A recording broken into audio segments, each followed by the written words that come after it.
우리 고백하겠습니다. 하나님 우리를 기뻐하십니다. 하나님 우리를 기뻐하십니다. 하나님 우리를 축복하십니다. 축복하십니다. 정말 이 수요일 저녁에 주님 앞에 나와 주님을 찬양하며 예배한 여러분 모두를 하나님이 너무나 기뻐하시고 축복하심을 믿고 나아가는 모두가 되시기를 주님의 이름으로 축원합니다. 우리 13절 말씀 다 같이 읽겠습니다. 이 사람들은 다 믿음을 따라 죽었으며 약속을 받지 못하였으되 그것들을 멀리서 보고 환영하며 또 땅에서는 외국인과 나그네임을 증언하였으니. 여기 보면 이 사람들이 누구를 이야기하냐면 아브라함과 그의 아내 사라를 이야기합니다. 아브라함과 사라가 무엇을 따라 살았다고 말씀하고 있습니까? 믿음을 따라 살다가 믿음을 따라 죽었다 이렇게 말씀하고 있어요. 사람들을 가만히 보면 돈을 따라 사는 사람들이 있습니다. 돈 하면서 돈만을 추구하며 살아가는 사람들이 있고요. 또 명예하면서 명예만을 추구하며 살아가는 사람이 있습니다. 또 어떤 사람들은 자녀하면서 자녀의 행복만을 추구하며 사시는 분들이 있고, 또 어떤 분들은 이성하면서 이성만을 추구하는 사람들이 있어요. 또 어떤 사람들은 행복하면서 개인의 행복만을 추구하는 사람들이 있는데 다 지혜롭지 못한 선택입니다. 왜냐하면 우리가 돈하고 돈만을 추구하는 인생을 살게 되면 돈이 도망다니는 것을 볼 수가 있어요. 우리가 정말 명예하면 명예가 도망다니고요. 이성하면 이성한테 큰 코 다칠 때가 있고요. 우리가 자녀하다 보면 자녀가 우리의 가슴에 대못을 박을 때가 많습니다. 성경에 우리에게 뭐라고 말씀하십니까? 너희는 먼저 그의 나라와 그의 의를 구하라. 그리하면 이 모든 것을 너희에게 더하시리라 말씀하셨어요.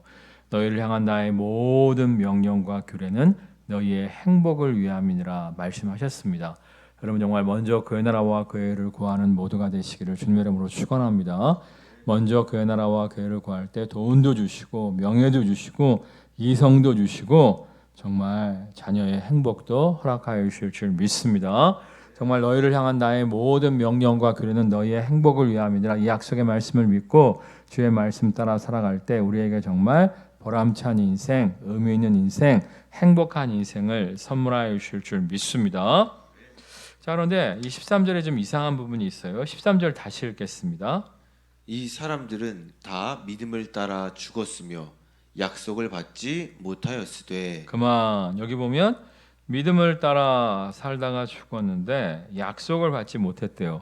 좀 이상하지 않아요? 아브라함과 사라가 약속을 받아 누리잖아요. 아브라함과 사라가 정말 너는 내 본토 친척 아버지 집을 떠나 내가 너에게 지시할 땅으로 가라 말씀하실 때 말씀에 순종하여 하나님 원하시는 땅에 머물게 되죠. 그 땅에 머물 때 하나님이 어떻게 하십니까? 약속의 말씀대로 본처 사라를 통해서 이삭을 주셨어요. 분명히 하나님의 응답을 받아 누렸는데 하나님의 약속을 받아 누렸는데 약속을 받지 못했다 이렇게 말씀하고 있어요. 이게 뭐냐면 아브라함과 사라가 기대했던 약속이 하나만이 아니었다는 거예요. 그들이 처음에 아들 이삭을 얻기를 하나님께 원했었는데 이삭은 하나님께서 주셨습니다. 근데 그들이 원했던 또 다른 약속이 또 다른 기대가 있었다는 거예요. 우리 히브리서 참고 구절 보겠습니다. 믿음으로 그가 이방의 땅에 있는 것 같이 약속의 땅에 거류하여 동일한 약속을 유업으로 함께 받은 이삭 및 야곱과 더불어 장막에 거하였으니 이는 그가 하나님이 계획하시고 지으실 터가 있는 성을 바랐음이라. 여기 보면 아브라함만이 아니라 그의 아들 이삭과 야곱까지도 하나님이 계획하시고 지으실 터가 있는 성을 바랬다는 거. 이게 무슨 성을 얘기하냐면 예루살렘 성을 이야기하는 거예요. 성경에 보면 이제 나중에 하나님께서 이삭을 모리아산에서 제물로 바치라고 하지 않습니까? 모리아산이 있는 곳이 나중에 다윗과 솔로몬 시대에 예루살렘 성이 된 거예요. 예루살렘 성 안에 시온산이 있는데 시온산의 옛 이름이 바로 모리아산이었습니다. 그러니까 산들이 이름이 이제 바뀌는 경우가 많이 있는데 이삭을 제물로 바치려고 했던 산이 모리아산이고 나중에 다윗과 솔로몬 시대에는 시온산으로 불려지고 그 하나님의 성전 시온산이 있는 그 산을 그 언덕을 둘러싸고 있는 성이 예루살렘 성이에요. 그러니까 아브라함만이 아니라 이삭, 야곱 모두가 하나님의 성전, 하나님의 성, 예루살렘 성을 사모했다는 거예요. 이유가 뭐냐면 그들이 정말 이삭만 얻으면 행복할 줄 생각했습니다. 이삭만 태어나면 정말 근심이 없이 걱정이 없이 샬롬의 인생이 펼쳐진다고 생각을 했어요. 근데 이삭이 태어난 다음에 어떻게 됩니까? 이 첩 하갈이 낳은 이스마엘과 이삭 사이에 갈등이 생기는 것을 볼 수가 있죠. 첩 하갈과 본처 사라 사이에 갈등이 생기는 걸 볼 수가 있죠. 그러니까 이삭만 낳으면 가정의 모든 문제가 해결되고 행복할 줄 알았는데 갈등이 지속되는 거예요. 갈등이 지속되니까 야 정말 이것만으로 우리가 샬롬의 인생을 온전히 누릴 수가 없겠구나. 우리가 정말 샬롬의 인생, 마음의 평안과 안식만이 아니라 번영과 번성의 인생을 온전히 누리기 위해서는 하나님의 통치가 이루어져야 된다. 정말 하나님이 다스리시는 하나님의 성전이 있는 예루살렘 성이 이 땅에 세워질 때 우리가 하나님의 통치 가운데 행복한 인생을 살 수 있다 이렇게 기대를 한 거예요. 여러분 이제 신데렐라나 백설공주를 보면 마지막에 어떻게 끝나죠? 결혼하는 걸로 끝나잖아요. 신데렐라와 백설공주 같은 영화를 어떻게 끝났다라고 얘기해요? 해피엔딩, 행복하게 끝났다라고 얘기하는데 사실은 해피엔딩이에요? 그렇지 않죠. 결혼해 보신 분들은 알겠지만 결혼함과 동시에 갈등과 다툼과 고뇌가 시작이 되잖아요. 그러니까 이제 백설공주와 신데렐라는 해피엔딩으로 끝난 게 아니라 원래는 사실은 어떻게 끝난 거예요? 새드 엔딩으로 끝난 거예요. 마찬가지로 이삭만 태어나면 모든 것이 다 해결될 줄 알았는데 이삭이 태어났음에도 불구하고 가정 안에 갈등과 다툼이 끊이지 않는 것을 보고 정말 하나님의 통치가 있지 않으면 우리 가정에 우리 가문에 온전한 행복은 이루어질 수 없다. 그래서 하나님이 다스리시는 도시, 하나님이 직접 통치하시는 예루살렘 성을 기대했던 거예요. 그래서 이제 다윗 시대, 솔로몬 시대에 첫 번째 성전인 예루살렘 성전이 완공이 되죠. 근데 여러분이 성경의 역사를 가만히 살펴보시면 처음에는 솔로몬이 하나님을 온전히 섬김으로 말미암아 하나님의 임재가 그 예루살렘 성전에 함께함으로 말미암아 놀라운 하나님의 은혜와 축복, 샬롬의 역사가 있었어요. 전 세계에서 사람들이 솔로몬의 지혜를 배우러 왔고 정말 솔로몬이 금은 보화가 차고 넘치며 하나님의 놀라운 샬롬의 축복을 누릴 수가 있었습니다. 근데 나중에 이제 솔로몬이 1000명의 후궁을 들여서 그 후궁들이 데리고 온 우상을 하나님과 겸하여 섬김으로 말미암아 예루살렘 성전은 있었지만 성전과 함께 여러 우상들이 예루살렘 도시에 가득함으로 말미암아 하나님의 통치는 깨어지고 정말 다시금 갈등과 분열이 예루살렘의 이스라엘 백성들 가운데 가득 차게 되는 것을 볼 수가 있죠. 그래서 하나님이 선지자를 보내서 회개하라 다시금 하나님께 복종해라 하나님의 다스리심이 하나님의 통치가 너희 가운데 있게 해라 말씀하셨음에도 불구하고 그들이 순종하지 않았어요. 결국에는 바벨론 군대가 쳐들어와서 예루살렘 성전을 초토화시키고 그들을 바벨론 땅에 포로로 끌고 가지 않습니까? 그러다가 70년 후에 하나님께서 스룹바벨을 통해서 다시금 돌아오게 하시고 다윗 왕의 후손인 스룹바벨이 다시금 성전을 완공하게 되어 두 번째 지어진 성전을 뭐라고 부르죠? 제2성전이라고 불러요. 그러니까 솔로몬이 지은 성전, 다윗이 준비하고 솔로몬이 지은 성전은 제1성전, 그 다음에 스룹바벨이 돌아와서 지은 성전은 제2성전이죠. 근데 이제 예수님 시대에는 제2성전을 증축을 했어요. 증축. 왜냐하면 이제 솔로몬 성전은 굉장히 우람하고 아름다웠는데 이 바벨론 포로에서 돌아온 이스라엘 백성 여러 가지 열악했잖아요. 포로 생활을 하다가 돌아왔기 때문에 여러 가지 부족한 점이 많았어요. 솔로몬 시대보다 굉장히 작고 소박한 성전을 짓게 됩니다. 성경을 읽어보면 솔로몬 시대 성전을 기억했던 사람들이 솔로몬이 지은 성전을 보았던 사람들이 슬피 울었다. 왜냐하면 제2성전이 너무 보잘것없어서 이런 기록이 있습니다. 그런데 헤롯이 이스라엘 백성들의 마음을 얻기 위해서 성전을 어마무시하게 증축을 하기 시작해요. 그래서 성경학자들의 이야기에 의하면 솔로몬 성전보다 더 우람한 성전을 지었다. 이렇게 이야기하고 있습니다. 그렇다고 해서 제3성전이라고 부르진 않아요. 왜냐하면 완전히 헐고 다시 지은 것이 아니라 증개축을 한 거기 때문에 제2성전인데 헤롯 시대에 헤롯이 개보수를 해서 헤롯 성전 이렇게 부릅니다. 근데 이제 헤롯 성전이 건물적으로는 건축학적으로는 우람한 성전이었습니다만 하나님을 온전히 섬기는 헤롯 대왕이 아니었죠. 하나님의 통치가 없음으로 말미암아 이스라엘 땅에 예루살렘 땅에 하나님의 샬롬, 하나님의 평안이 없었어요. 그래서 이 히브리서가 기록된 당시에 예수님 시대의 많은 선지자들은 무엇을 기대했는가? 우리 요한계시록 참고 구절 보겠습니다. 또 내가 보매 거룩한 성 새 예루살렘이 하나님께로부터 하늘에서 내려오니 그 준비한 것이 신부가 남편을 위하여 단장한 것 같더라. 그러니까 이제 사람의 손으로 지어진 성전이 아니라 하늘에서 하나님이 지으신 성전이 이 땅에 도래할 때 정말 하나님이 직접 우리를 다스려 주실 때 정말 하나님 나라 천국이 이 땅에 구현됨을 성경이 말씀하고 있는 거예요. 자, 그런데 여기서 예수님 전 단계의 선지자들과 예수님 사이에 좀 차이점이 있어요. 예수님 전 단계 선지자들은 세상이 너무 타락했다. 세상이 너무 썩었다. 세상에는 더 이상 소망이 없다. 정말 하나님이 직접 다스리시는 하나님의 나라, 하나님의 도성이 이 땅에 임할 때만이 우리가 천국의 기쁨을 누릴 수 있다. 이렇게 이야기를 했습니다. 그런데 예수님은 좀 다르게 말씀하셨어요. 나를 믿고 따르는 너희에게 이미 하나님의 나라가 천국이 시작되었다. 물론 천국 본점은 저 하늘나라에 있다. 내가 다시 올 때 저 하늘나라에 예비되어진 하늘의 도성 예루살렘이 이 땅에 임함으로 말미암아 완벽한 천국이 이 땅에 구현되어진다. 그렇지만 나를 믿고 따르는 너희들로 인해서 너희가 가정에서 일터에서 나를 따를 때 너희의 가정이 너희의 일터가 하나님 나라 천국으로 바뀌어질 수 있다 이렇게 말씀을 하셨어요. 이번에 이제 교역자 수련회를 좀 갔었는데 교역자 수련회 때 정전이 저한테 질문을 하더라고요. 목사님 하나님의 나라에 대해서 좀 아십니까? 이렇게 물어보더라고요. 요즘 하나님의 나라에 대해서 많이 이야기하는데 어떻게 생각하십니까? 그러길래 사실은 요즘이 아니라 내가 신학교 다닐 때부터 하나님의 나라에 대한 이야기가 많이 있었다.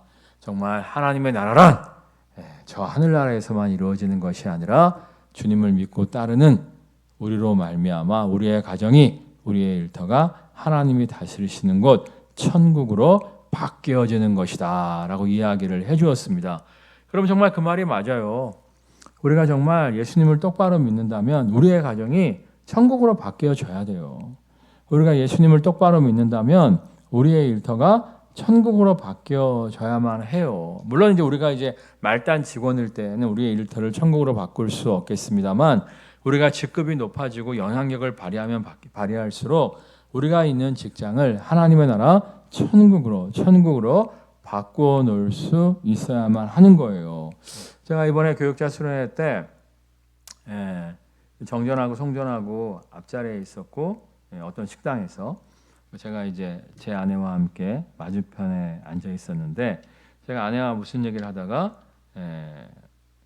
정전하고 송전이 하는 이야기에 잠깐 귀를 기울이게 됐어요. 근데 이제 송전이 정전한테 그런 얘기를 하더라고요. 마태복음 7장에 너희가 남에게 대접을 받고자 하는 대로 너희도 남을 대접하라. 이것이 선지자요 율법이니라. 이 말씀을 송전이 너무 좋아한다고 하면서 그래서 자기는 아랫사람들한테 힘들고 피곤한 일, 자기가 하기 싫어하는 일은 안 시킨다고 하더라. 제가 그 얘기를 정전한테 송전이 하는 모습을 보면서 굉장히 반가웠다. 왜냐하면 여러분 제 18번 말씀 중에 하나가 또 뭡니까? 남에게 대접을 받고자 하는 대로 너희도 남을 대접하라. 이것이 선지자요 율법이니라. 이거 아닙니까? 그래서 사실 저는요 최대한도로 제 부교육자들을 배려합니다. 제가 이제 부모 때 하기 싫었던 거, 힘들었던 거 웬만하면 안 시키려고 그래요.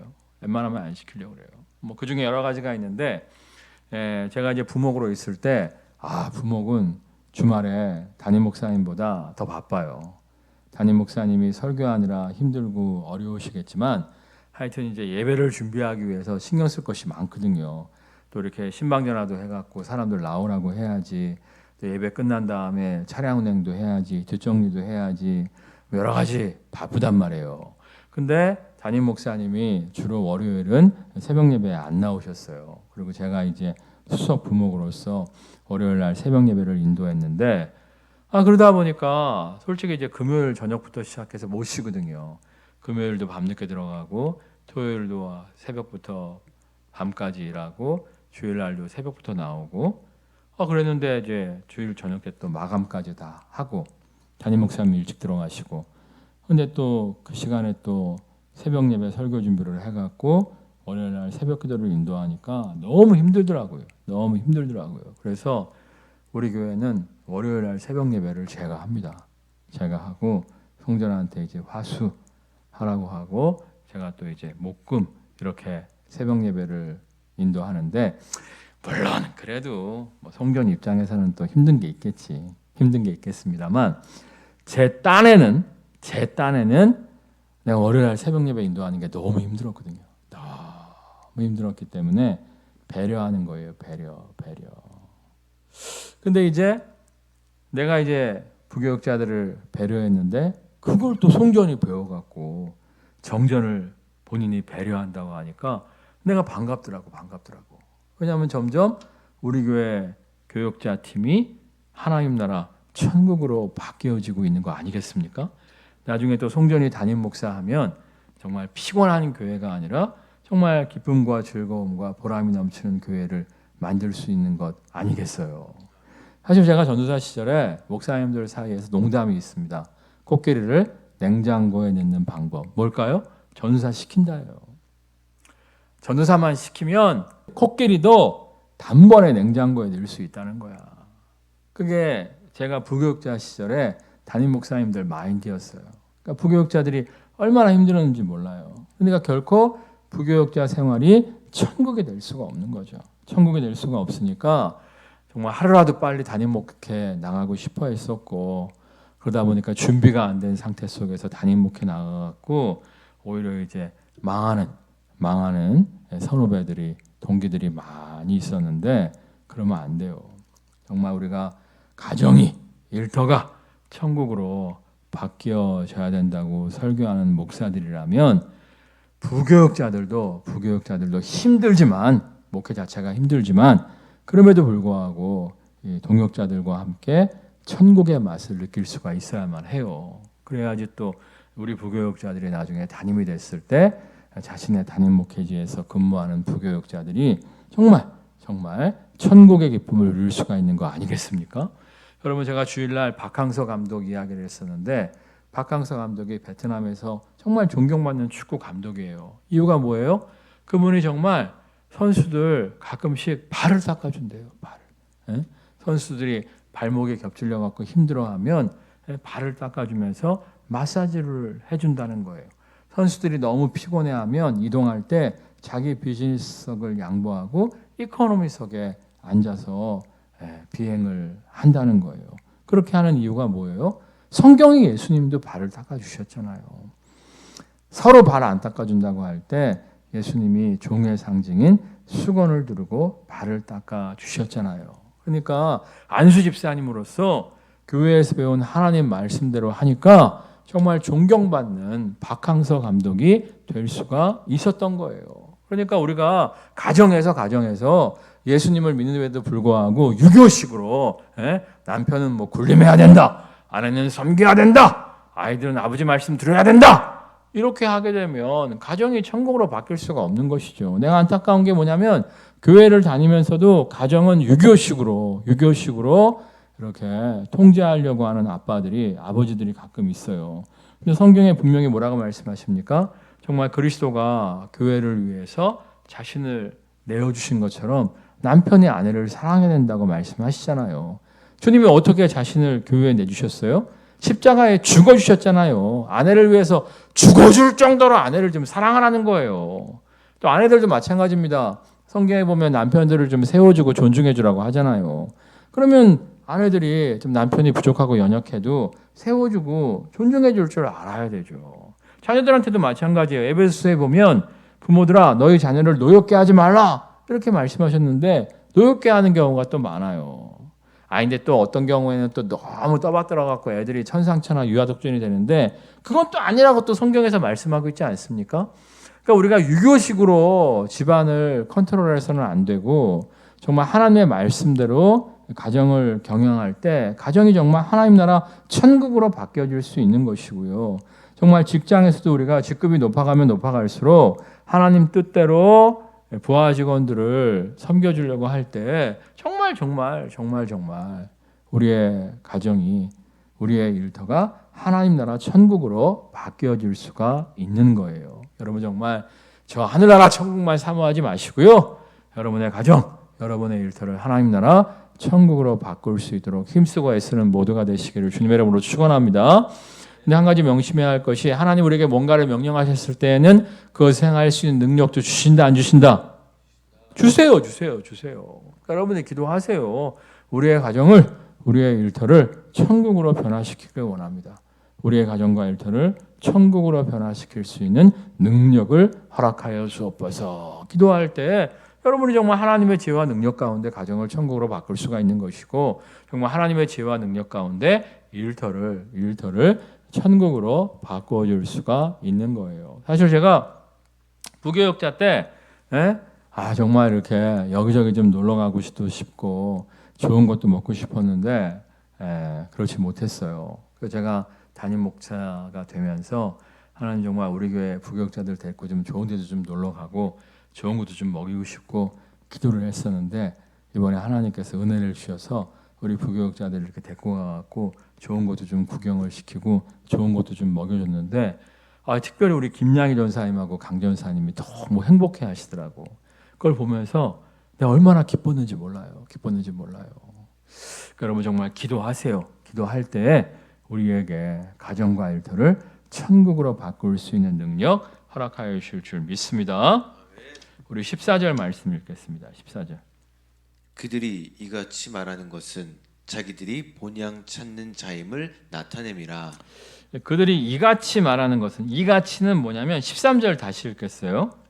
이 사람들은 다 믿음을 따라 죽었으며 약속을 받지 못하였으되 그것들을 멀리서 보고 환영하며 또 땅에서는 외국인과 나그네임을 증언하였으니 자신들이 외국인과 나그네라고 말하고 다녔다는 거예요. 그러니까 우리가 저 하늘나라만을 너무 사모하면서 빨리 죽어야지 이렇게 사는 것도 옳지 않습니다만 이 땅에서 천년 만년 살 것처럼 이 땅의 부귀영화 공명만을 추구하는 것도 옳지 않다는 거예요. 그러니까 좀 더 명쾌하게 이야기하자면 우리가 정말 하늘의 영광을 사모하는 자로서 이 땅에서 너무 쌓아놓고 살려고 힘쓰고 애쓰지 말라는 거예요. 그러니까 이 땅에서 천년 만년 살 것처럼 너무 쌓아놓고 살지 말고 좀 베풀고 나누면서 정말 천국의 기쁨이 우리의 가정과 일터에 차고 넘칠 수 있도록 힘쓰고 애써야 된다는 거예요. 그러니까 물질이라는 것이 그렇습니다. 물질이라는 것이 자꾸만 더 가지려고 하고 자꾸만 모으려고 하면 가정이나 일터나 불행해지게 되는 거예요. 근데 이걸 자꾸 베풀고 나누는 삶을 살면 가정이나 일터나 정말 하나님의 축복과 하나님의 기쁨이 차고도 넘치게 되는 거예요. 그러니까 여러분들이 너무 이 땅에서 천년만년 살 것처럼 쌓아두고 모으려고 하지 마시고요. 이 땅에서 하나님 나라 천국의 기쁨을 추구하시되 우리의 본향은 저 하늘나라에 있음을 믿고 정말 하늘의 영광을 추구하는 모두가 되시기를 주님의 이름으로 축원합니다. 이렇게 얘기하면 또 이렇게 말씀하실 분들이 있어요. 목사님, 우리 때문에 쌓아놓고 사는지 아십니까? 우리 자식 때문에 쌓아놓고 사는 거죠. 이렇게 말씀하실 분들이 있는데 여러분이 정말 100억, 200억 모아갖고 자녀한테 상속해 준다고 해서 자녀들이 행복하게 사는 거 아닙니다. 우리가 정말 하나님의 축복을 상속해 줘야지 100억, 200억 물려줘봤자 까먹는 거 순간이에요. 제가 부교육자 때 많이 봤다니까요. 100억, 200억 상속해 줬는데 까먹는 거 순간이에요. 그러니까 여러분들이 현찰을 상속해 주려고 힘쓰고 애쓰는 것이 아니라 뭘 상속해 줘야 돼요? 하나님의 축복을 상속해 줘야 돼요.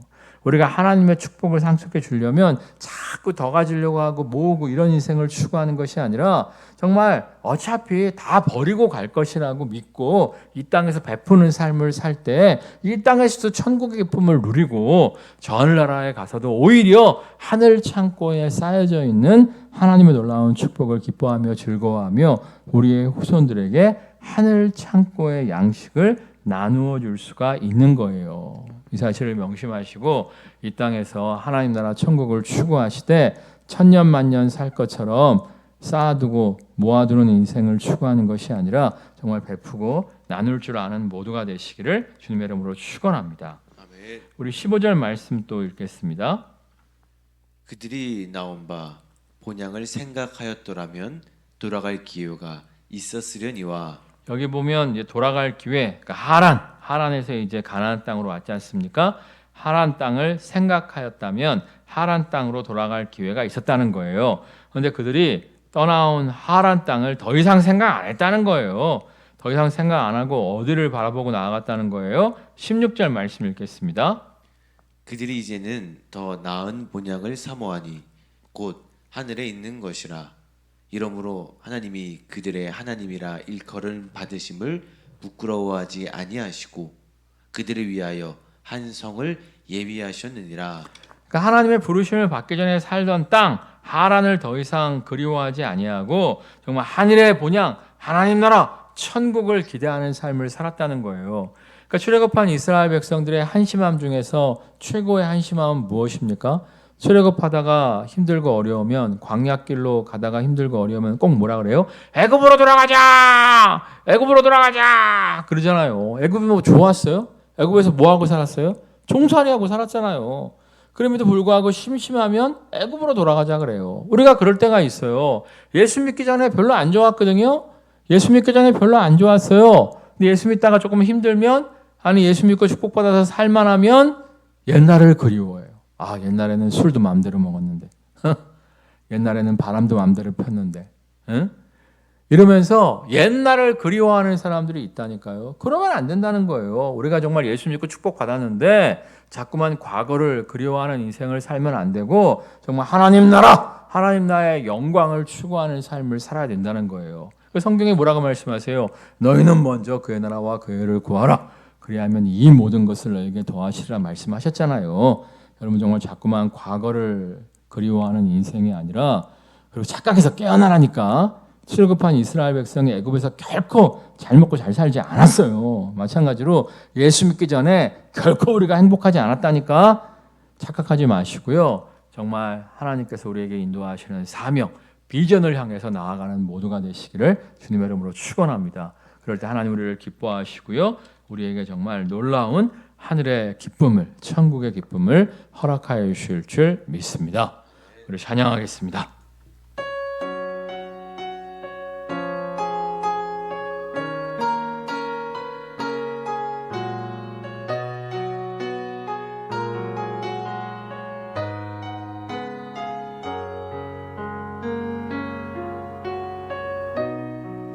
모든 상황 속에서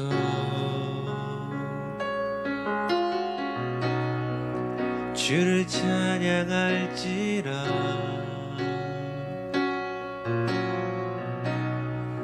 주는 너의 큰 상급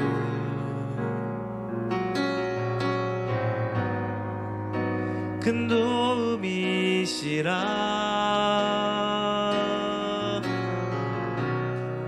주의 얼굴 구할 때 주의 영을 부사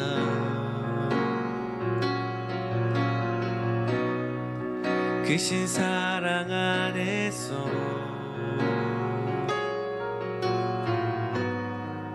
주를 보게 하소서.